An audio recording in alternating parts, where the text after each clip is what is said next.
আসসালামু আলাইকুম। যে সাহাবীর মেহমানদারিতে স্বয়ং আল্লাহ তাআলা নিজেই হেসে দিয়েছিলেন। হযরত আবু হুরায়রা রাদিয়াল্লাহু তাআলা আনহু থেকে বর্ণিত, তিনি বলেন, এক ব্যক্তি নবীজি সাল্লাল্লাহু আলাইহি সাল্লামের নিকট এলেন। তিনি তখন খাদ্যের জন্য তার স্ত্রীগণের নিকট সংবাদ পাঠান। তারা বলেন, আমাদের কাছে পানি ছাড়া আর কিছু নাই। রাসূলুল্লাহ সাল্লাল্লাহু আলাইহি সাল্লাম বলেন, কে তার মেহমানদারি করবে?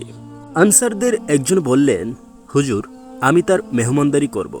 তিনি তাকে নিয়ে তার স্ত্রীর কাছে গিয়ে বলেন, রাসূলুল্লাহ সাল্লাল্লাহু আলাইহি সাল্লামের মেহমানকে সম্মান করো।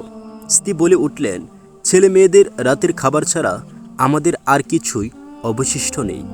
আনসারী বলেন, তুমি খাবার তৈরি করো, বাতি ঠিক করো, এবং তোমার বাচ্চারা যখন রাতের খাবার চাইবে তখন প্রবুদ দিয়ে তাদের ঘুম পাড়িয়ে দিও। মহিলা তার খাবার তৈরি করলেন, বাতি ঠিকঠাক করলেন এবং তার বাচ্চাদের ঘুম পাড়ালেন।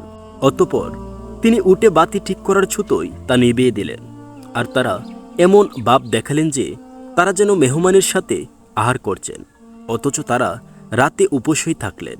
ভোর হলে তিনি রাসূলুল্লাহ সাল্লাল্লাহু আলাইহি সাল্লামের নিকট গেলেন। রাসূলুল্লাহ সাল্লাল্লাহু আলাইহি সাল্লাম বলেন, আল্লাহ তোমাদের গত রাতের কার্যকলাপে হেসেছেন এবং এ আয়াত নাজিল করেছেন। তিনি বলেন, তারা অভাবগ্রস্ত হলেও নিজেদের উপর অন্যদের অগ্রাধিকার দেয়। যারা মনের কার্পণ্য থেকে মুক্ত তারাই সফলকাম।